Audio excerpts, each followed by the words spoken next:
welcome back. Welcome to another week and another shadowy shadow chats here on That Witch podcast.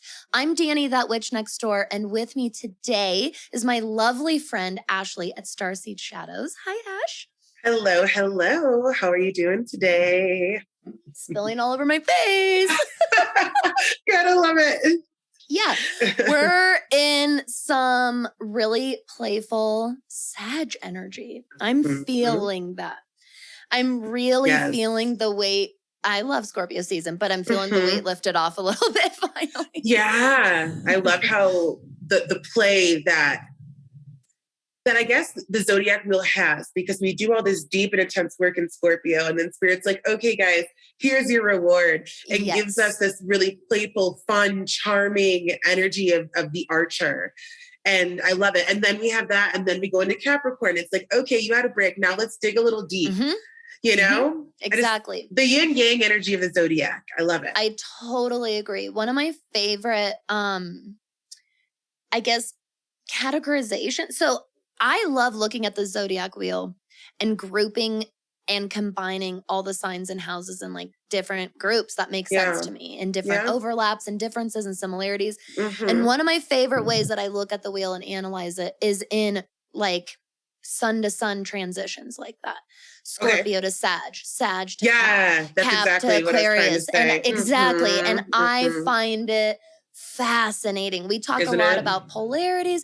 We talk a lot about like the elementals, right? But we don't talk a lot about that sun to sun transition like that. And it can be like Scorpio to Sag, and honestly, Libra to Scorpio.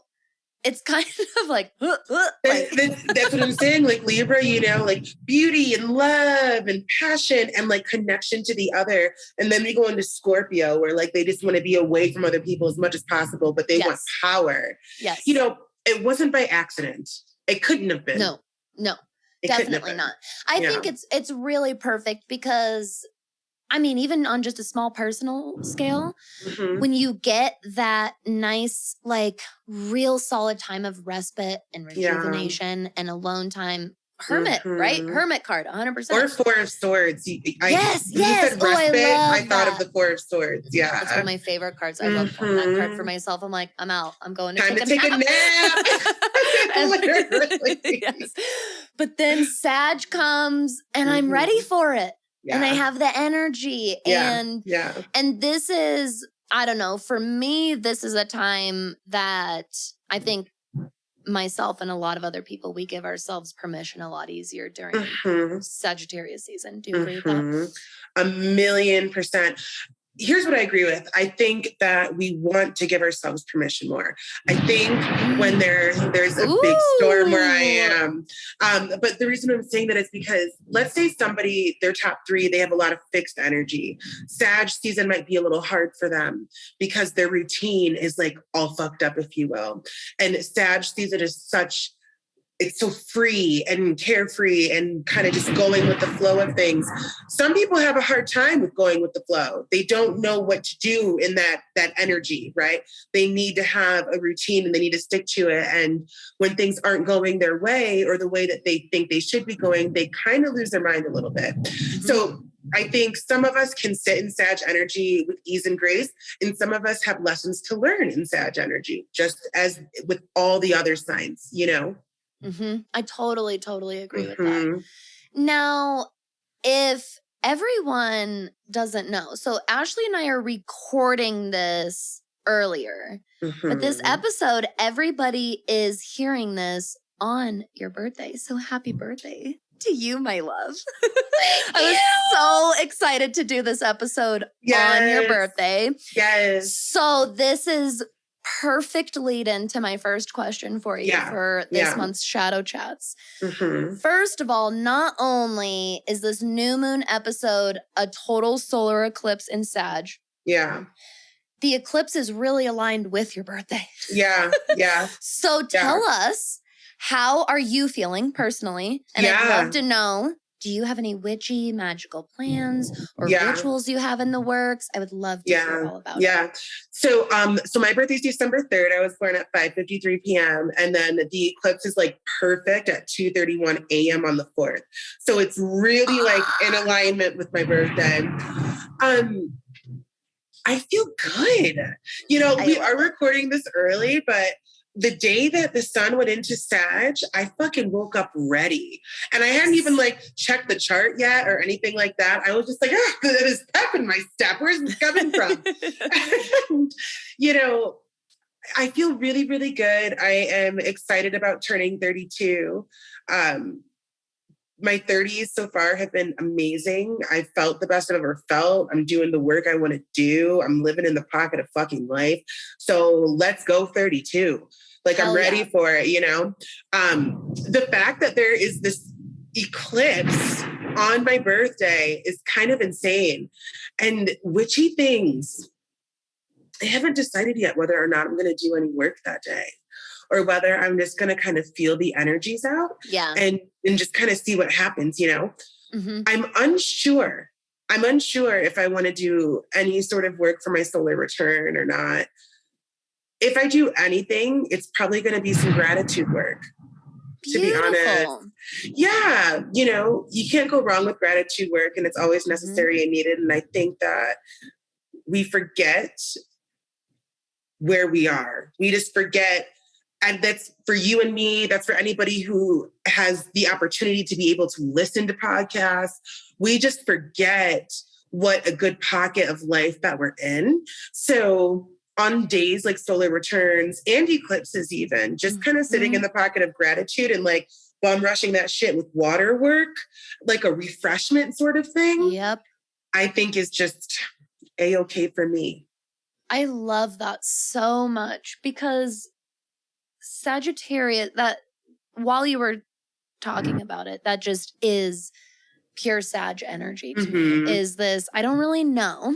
Yeah. And that trust in that. Like there's this, I don't care that I don't know. Like I can tell that I'm not supposed to know right now. Yeah, exactly. And that truth seeking, that's seriously, I always see Sag as this like never ending truth seeking missile. Like just no matter where that light of truth is, Sag will, if you just like kind of let go of the reins a little bit, you will be so incredibly rewarded. Yeah. And I think that I couldn't agree more. I really use a lot of my solar return for gratitude work. I feel very called to that. I think a lot of us do, right? Like it's not just this looking at the year ahead, but really it's always this big reflection. Huge reflection. Huge. And that's what a solar eclipse is. So solar eclipse is always on a new moon, right? So we're always at the end and beginning of a lunar cycle as well. And so that's why when yours was aligned with your solar return, I was like, that is just boundless new beginning to me. Like you're not just opening a new chapter, whole new book. Whole new book series. Like I have my spidey senses have been tingling for 2022. And I'm a life path 6, the Lovers in Tarot, and 2022 is a 6th year. So it's just like all of these things I know. I'm just like, what's going to happen? I'm just going to like put my seatbelt on and like wherever spirit is taking me, we're just going to fucking go. I am so excited. Yeah. So I think that's specifically the Sag episode is the perfect episode to ask you this. Yeah. I want you to talk to us about eclipse energy in general. I just kind of went on my soapbox a couple episodes ago about it for the Taurus lunar. But I would love to know, in the spiritual community, it's quite the hot debate around this chaotic energy. Do we practice manifestation? Do we not? Where do you stand on all of that? What is your best advice for everyone? Good tell question. Us the truth. Lay it on. Very good question. Very good question. So, it is a hot topic working with eclipses, whether they're solar, lunar, partial, full, it doesn't matter. Some witches will tell you to never do work or practice on an eclipse. And some will tell you to do full on fucking ritual. Let's go. right? Where do I stand? I am a firm believer that your magic is your own. And the only way your spells will manifest is if you're working your spells. I'm a firm believer of that. My spells always fucking manifest because I don't follow anybody else's playbook. So for me, it feels like if somebody out there is listening and they want to do some work on the eclipse, then do some work on the eclipse.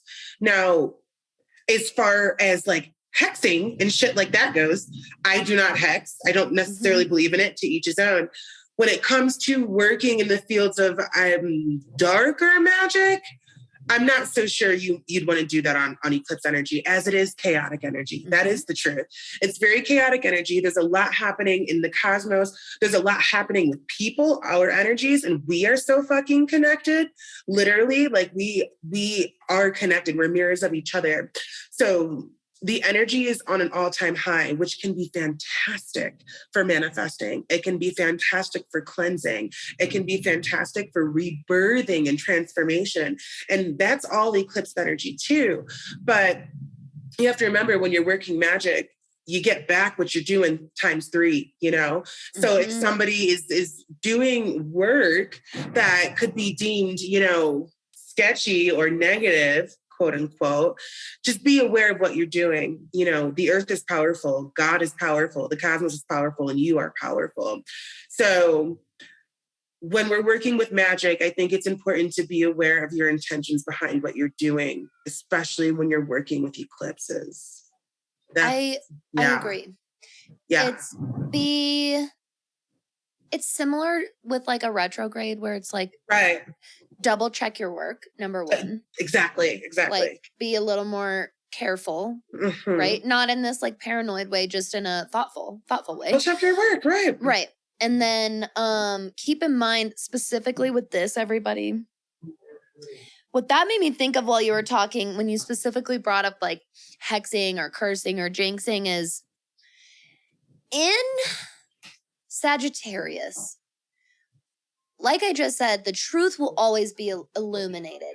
Right. And so, especially if you're not willing to look in the mirror, maybe at your contribution to a situation, and you take a stab at putting some shit on somebody, what if the truth that was being revealed during this eclipse was like you were the negative contributor to this situation, and you do end up having that bounce back, right, so much more intensely on you, because that's essentially what Sagittarius will do. That, like, you want to keep avoiding the truth, I'll shove it in your face. Exactly.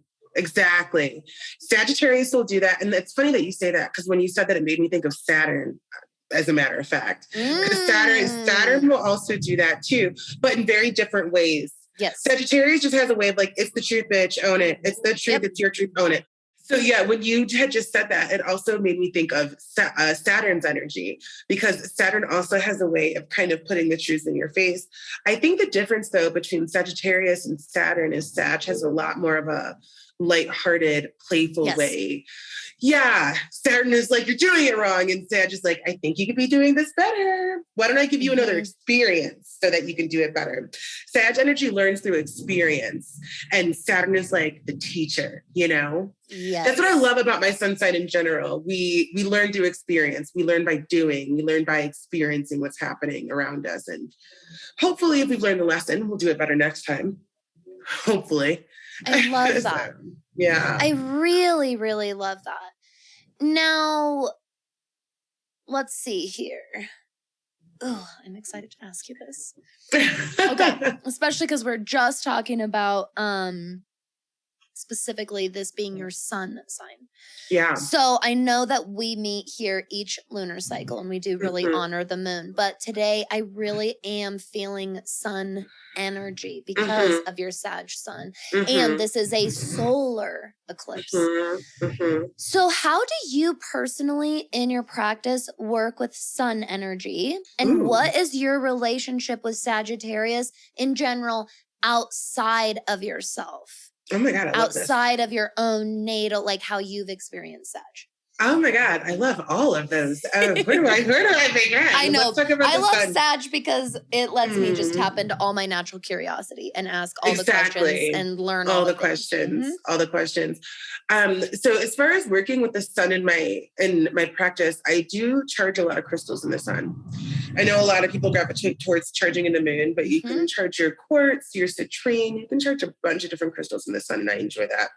I also like, and back home, I'm traveling right now, back home in my sun porch, I get this like, the sun comes through at this direct point on my recliner where like I'll wake up and like as my dog is going out, I'll just like let it vibrate on my third eye. And it just feels so good. And that's normally how I start my day, giving my third eye a sun massage. So that's really great. And then I don't know, I think, our sun is our ego. Our sun is our sense of self. I feel like in the spiritual community, we spend, not to tangent too much, but we spend a lot of time trying to kill the ego, if you will. Yes. And our ego is there to help us. Yes. And I don't think that we should be killing the ego at all. I think we need to have a healthy respect for the ego and allow our ego, our sun, to feel safe. And in the event and when our sun does feel safe, we can cultivate a relationship that is in balance, not necessarily with our ego, like overtaking a situation or us trying to kill our ego to death, So in my own personal work and in my work with my clients, I do a lot of ego work because it's necessary. Yep.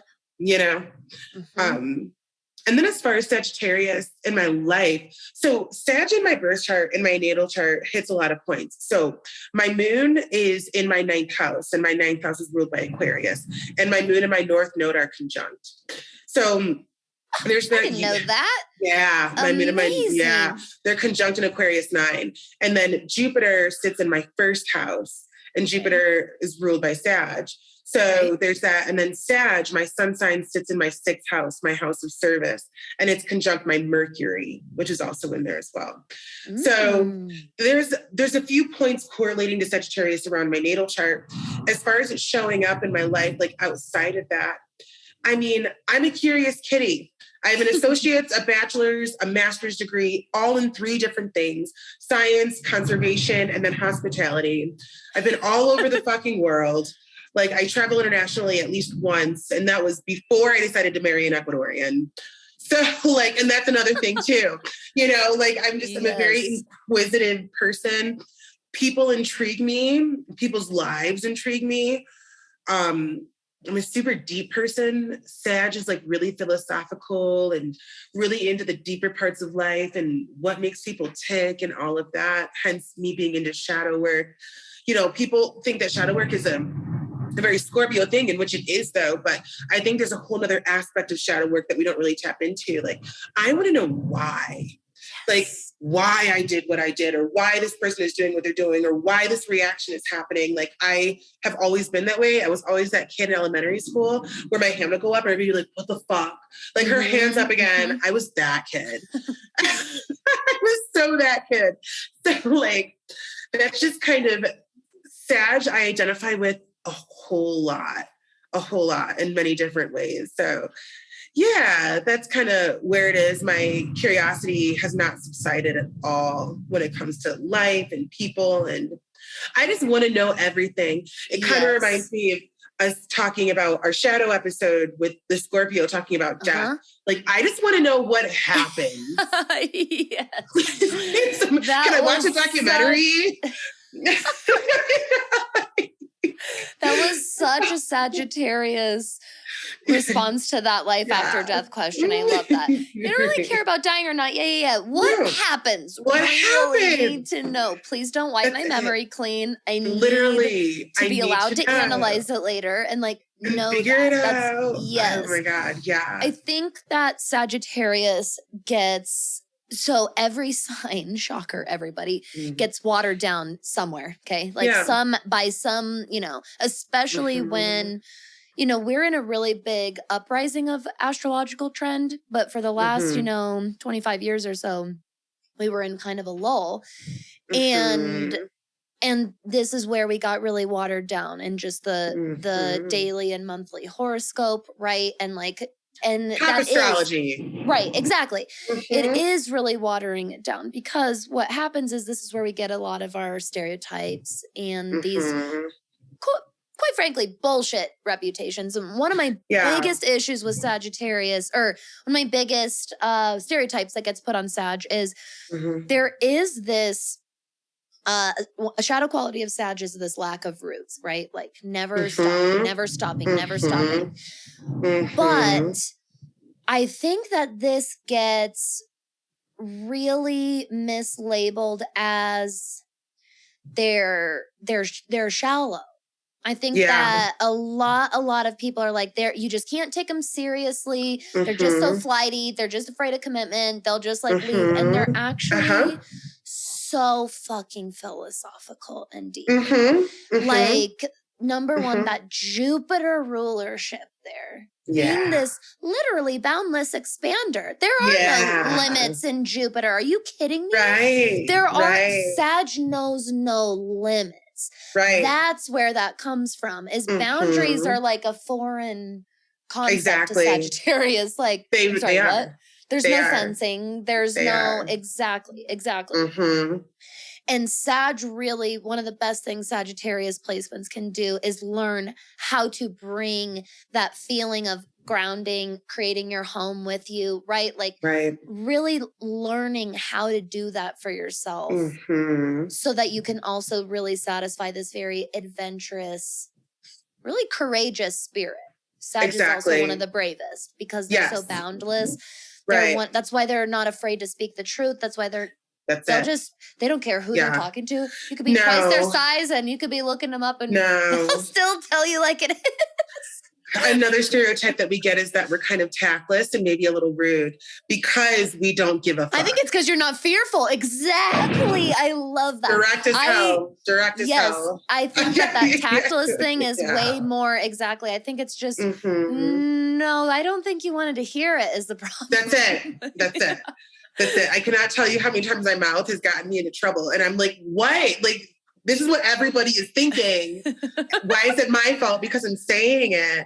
But going back to what you're saying, though, about we'll run away and all of that, you know, and so we're known as the Bachelor sign, right? And, you know, we're known as the Bachelor sign. We're good with being single. But what a lot of people don't know about Sag, I actually didn't know this until I read Stephen Forrest's book, for anybody who's interested. Fantastic astrologer with 2 R's. Stephen Forrest.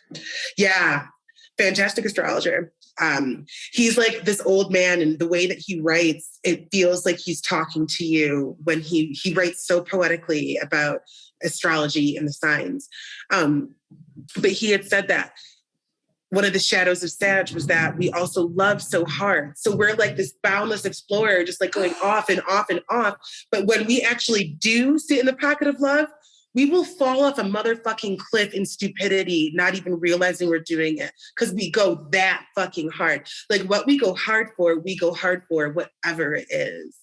And I was like, he's fucking right. Because I've been in love more than once.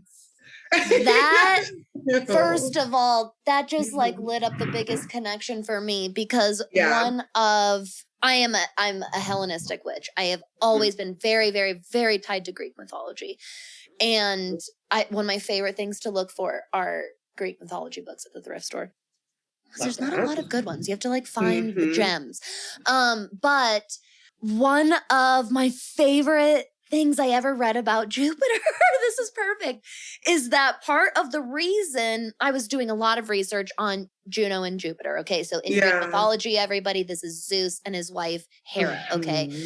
And if you know even the smallest bit, you know that Jupiter was extremely unfaithful to Juno and that he had so many lovers. But one of the most beautiful things that I ever read was that Zeus actually truly loved upon first sight. That if he really did fall in love with you, it was real. It wasn't That's why he acted on it. Yes, that's why they say that he was that like generous and loving of a god, that's where love at first sight came from, which I always just thought was so cool. Yeah, so when you were saying that, I was like, I love that. Shit. Yes, that really connected the Jupiter ruling for me. Astrology, man. That's crazy. I love it. And Stephen Forrest is not a Hellenistic astrologer. So the fact that those two are coming together is crazy. Yeah. So do you follow Chris Brennan's work then? No, but I'm going to write that. Check him out. He's a pretty well-known Hellenistic astrologer. I've learned a thing or two from him in the past. I'm not sure. I wouldn't necessarily call myself a Hellenistic astrologer. Again, super Sag of me. I pick things up from everything that I learned and put it into my practice. It's very, very Sag of me to do. I would say I'm more of a Hellenistic witch. Okay. Because I follow modern astrology, modern rulership. I follow the modern planets. I call them like co-rulers usually. I don't discount the traditional Mars rulership or whatever. Right. But it has always helped me learn and like understand the personification of the signs and the planets, is because I've always been so interested in the mythology. The mythology is amazing. That when I was a little girl, when I grew up and started learning these, I was able to expand my understanding and retain that information so much better. If you are into any of because there's these parallels through so many different cultures. Right. You can go through the Egyptian gods. Yes, it's insane. So when you start doing the research, mythology, follow it. Yeah, it's crazy. It is like I was saying before, none of this was by accident. There's no fucking way. Like, not to get on my fucking high horse, but the people who try to dismiss astrology, they literally sound stupid to me at this point in my astrology career, because you study so much and you look at different parts of mythology and different time periods, right? And what people were doing when this came up and where that story came from, this planet and the personification of it in the chart. And then you look at the people that you work with, your clients, and see how these characteristics are being manifested in real time in 2021. It's like, this shit is not on accident. So I could not agree more. There's no way. That is exactly what happens to me. Every time somebody tries to disprove, I'm like, you don't know. It's not even something to prove. So you don't understand right off the bat. So like, this conversation's invalid right off the bat. Invalid. Like, I'm not even going to waste my energy arguing with you. No. I'm going to give you a list of books and you come back to me after you read them. I'm not going to waste my time arguing with you. Exactly. You're going to love this question too. I specifically put this in for you. So, as you may remember, my dear, because Ashley has done a reading for me, one of my Sag placements is my Black Moon Lilith, and you specifically have really unleashed this fascination for me. I would love it if you would take a little bit to talk about all three.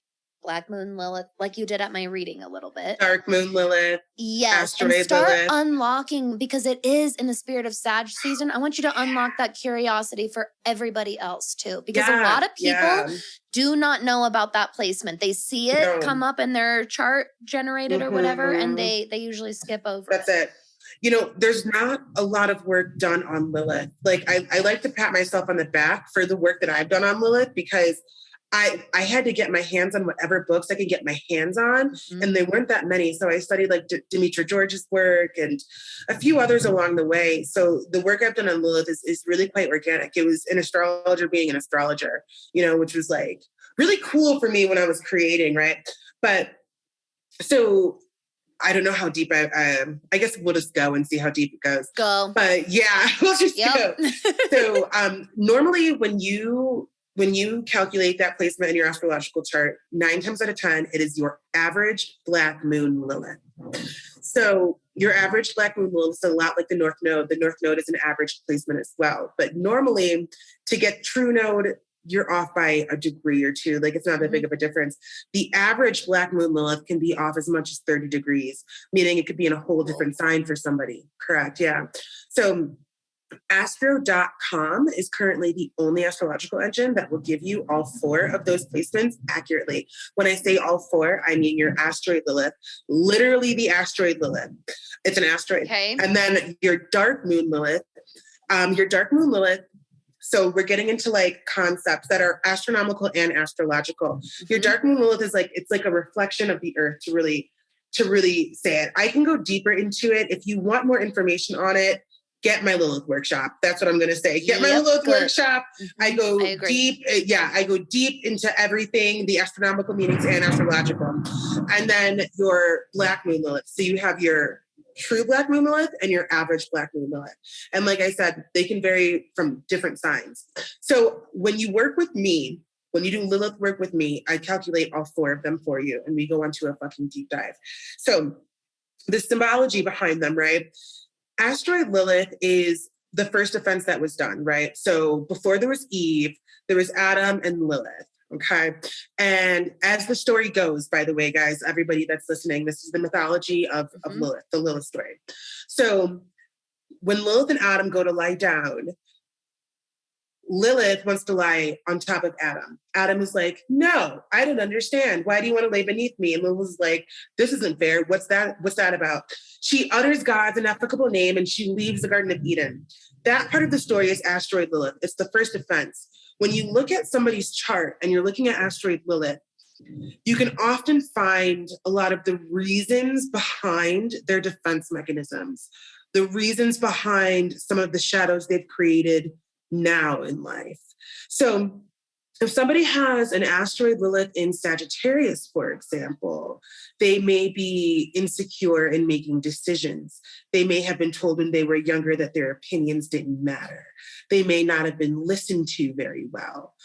You know, Sagittarius is a masculine, authoritative sign. Sagittarius is a leader. Sagittarius takes charge. So when we're looking at an asteroid Lilith in Sagittarius, why was that person unable to take charge? What happened?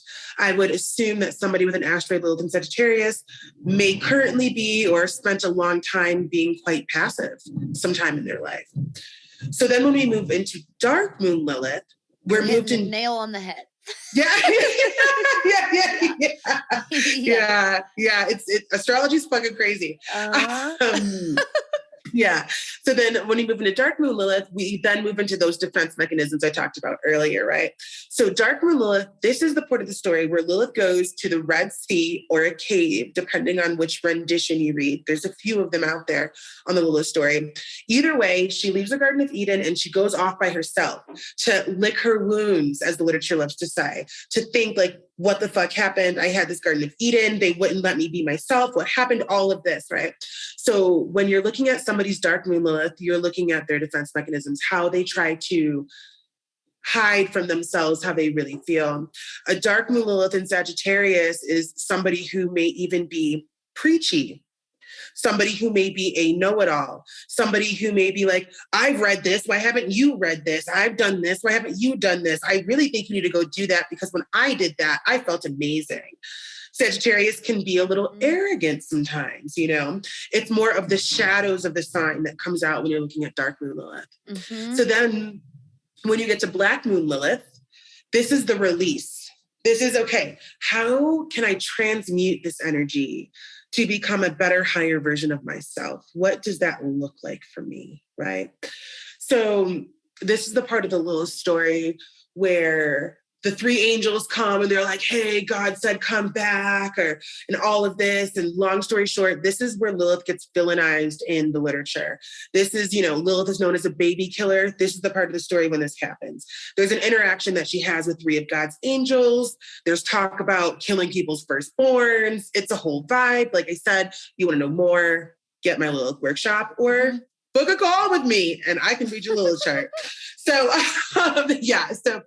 and black moon Lilith in Sagittarius, the release, this is when you or somebody who has this, they kind of sit into a pocket of recognizing that their opinions are valid, that their moves are valid, and that their space is valid. This is them stepping into their masculine energy. When I'm looking at a black moon Lilith in Sagittarius, this is me telling the querent, the client, this is how you transmute this energy. You need to tap into your divine masculine. You need to have experiences with other people. You need to get out of this box that you're in. You need to express your divine self, right?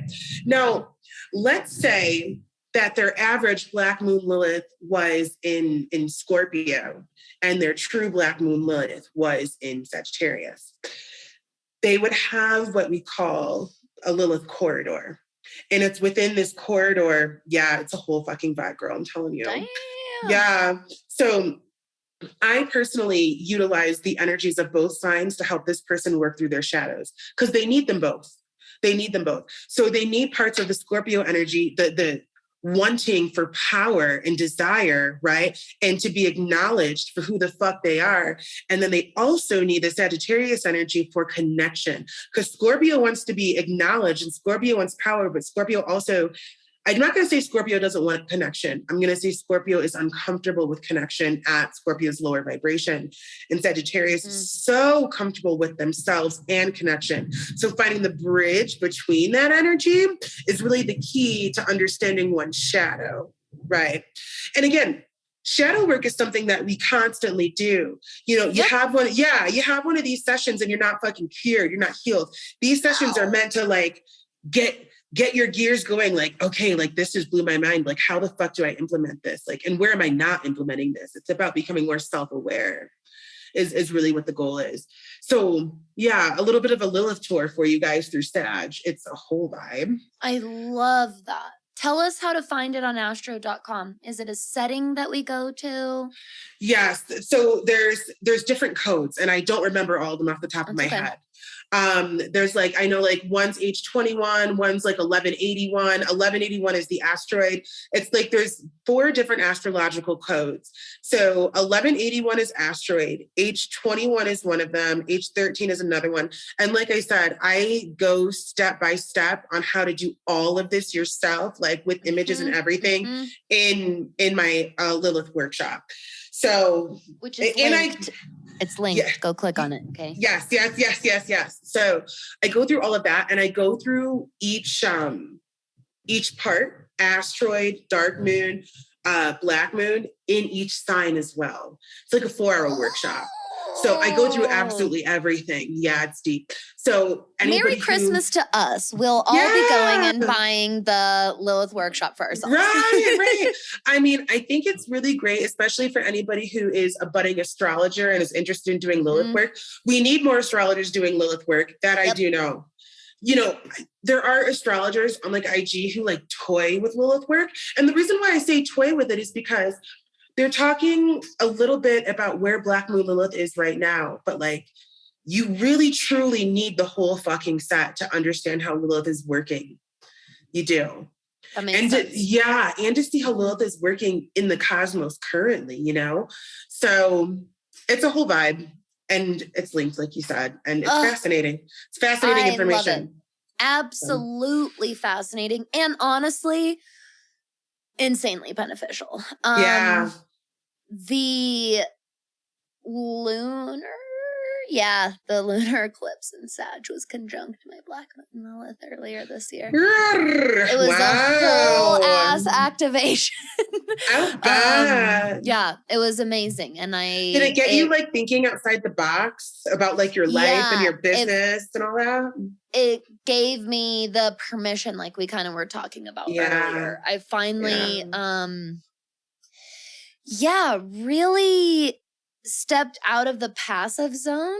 Yeah. Really just was like, no, I do have something of value to say. No, I do. Like, everything that you were describing really described a fuck ton of my shadow qualities. Number 1, definitely. And then number 2, it really described specifically the transformation that I went under when it really, because I've read that forever ago, that it's a placement that sometimes needs to be activated. Yeah. And I had like heard of it. I knew it was in Sag.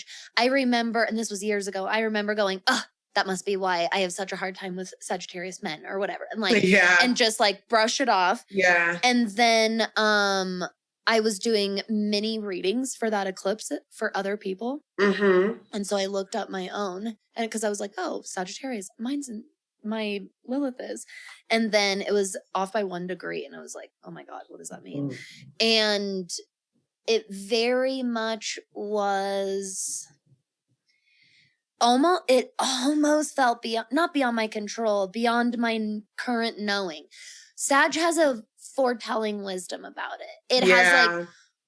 It has like foreshadowing instincts. It's different than Aries. It's different than Leo fire, because fire brings that instinctive nature. It's different. It's much more it's like a water mature sign. Yeah, it's like a very psychic sign. Quite honestly, it really, really is. And so I remember, oh my God, that you want to talk Jupiter and Zeus, the lightning fucking struck. Like the lightning struck. My entire life changed. Everything changed on that eclipse. And I've had multiple people tell me, like, not in a bad way, but like, you're a different person. You're almost like, I feel more myself this year than I even did as a child, because even as a child, I would like mask and you know what I mean, and edit and stuff. And like, it's crazy. It's real. That's why I really, really, ever since then, I've been this big proponent of Sag energy, honestly, because it really gives you the permission that you need. Like if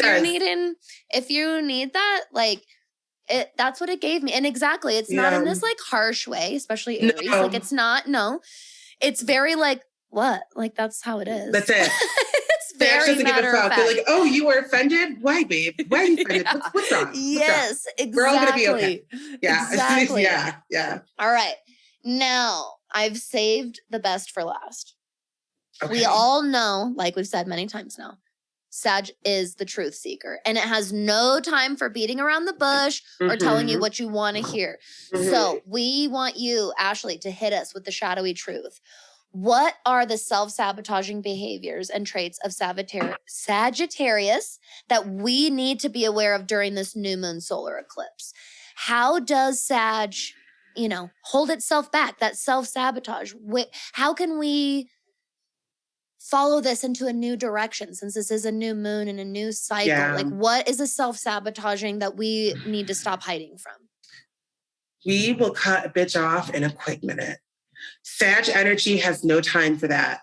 As soon as like we feel energy not connecting, not conjoining, none of that, we're like, snip, snip, motherfucker, bye.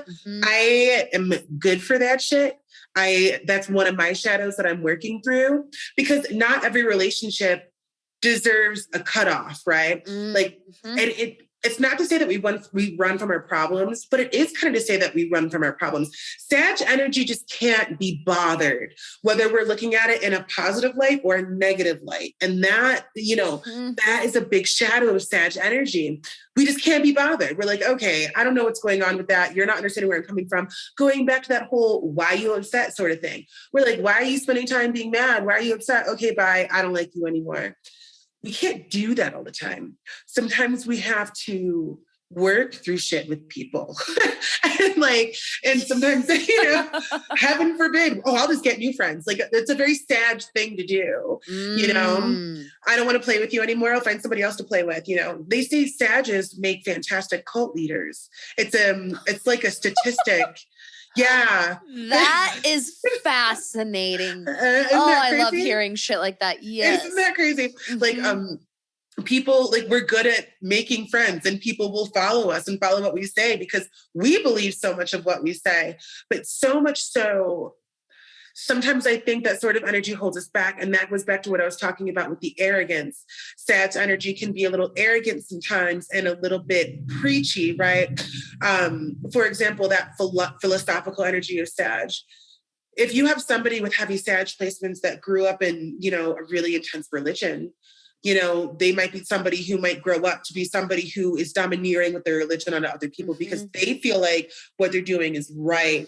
They believe it so much that they can't see anything else.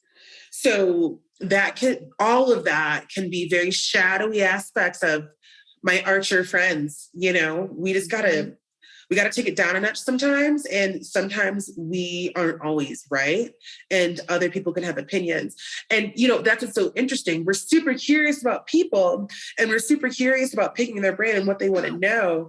But when we believe that we're right, I'll argue tooth and nail that my opinion is right. And sometimes I won't even hear the other person. So being in relationships, like romantic relationships, can really help the Sagittarius because you got to work at those.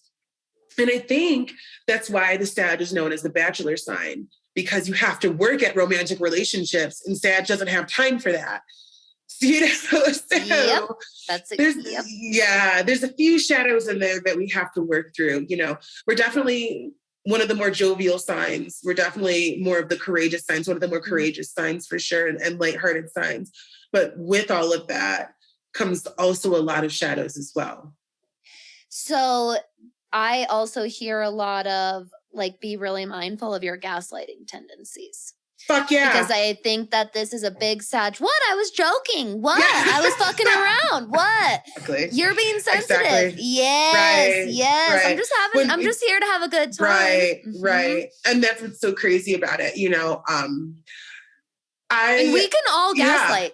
I need to remind gaslight. everybody that we all can and do. It's not this exclusive to an abuser. Like, I think a lot of people are like, oh, thank God I'm not an abuser. I must not gaslight. No, I guarantee you did it to your partner recently. Seriously. Well, I mean, it's like, you know, making a joke that you think is funny and the other person doesn't think is funny. And when they express that, you know, somebody with a lot of Sag placements might be like, what the fuck? Why are you mad, bro? I definitely do that for sure. Like, I'll think something's fucking hilarious. And that person is like, bitch. And I'm like, what? They're pissed. And I'm over here like, why are you mad? Like, cracking the fuck up. I married Sagittarius Venus. So.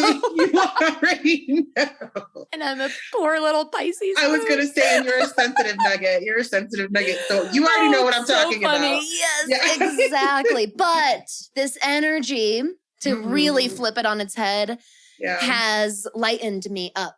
To use that word light. Like, honestly, number one, it has lightened me up. It has helped me let shit roll off of my back. It's let me remember, oh, maybe we can just be joking around. Maybe I don't actually have to take it too personally. And like balance really has helped me a lot. I think that Sag gets labeled like the fun time partier and doesn't get nearly the like depth of analyzation that it deserves in the astrological community. I would agree.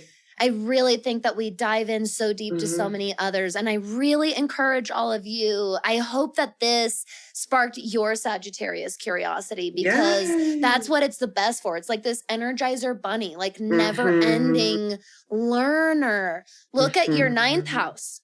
Look what's there. Look what's ruling there. Look at your Sagittarius placements. Look at your Jupiter. Look at your Jupiter. Yes. And because it's amazing, you need to go buy Ashley's Lilith workshop. Yes. I am serious. It's really powerful. Yeah. It really is. And most people don't work with that placement or even look at, well, the asteroids in general, which I'm going to do a little surprise for everybody, but I haven't told Ashley yet either, but we're going to do a little asteroids episode together because I can't think of anyone else I'd rather talk about that with. Yes. You want to know something that's so crazy? I just got a download about asteroids, doing some asteroid work not even a week ago. It's literally on my notepad to do. That's fucking crazy. I have been wanting to do it for forever. And just now while we were talking, I was like, oh, I'm just going to do that with you. Totally down. Because that would be so fun. Because talking about Juno, Ceres, Vesta, I would love. And bring Lilith back in. So keep an eye out for that. That's going to be one of our episodes soon. This was amazing, as always. Thank you for sharing everything with us, because I really think we have a lot to learn still. And that's not a bad thing. It's an exciting thing. We're always learners. Astrologers are forever students. Yes, we're forever students. Tarot readers, we're forever students. Witches, we're forever students. There's so much out there. Yeah. I totally agree. All right, everybody. Thank you so much for joining us again today. Until next time, stay magical out there.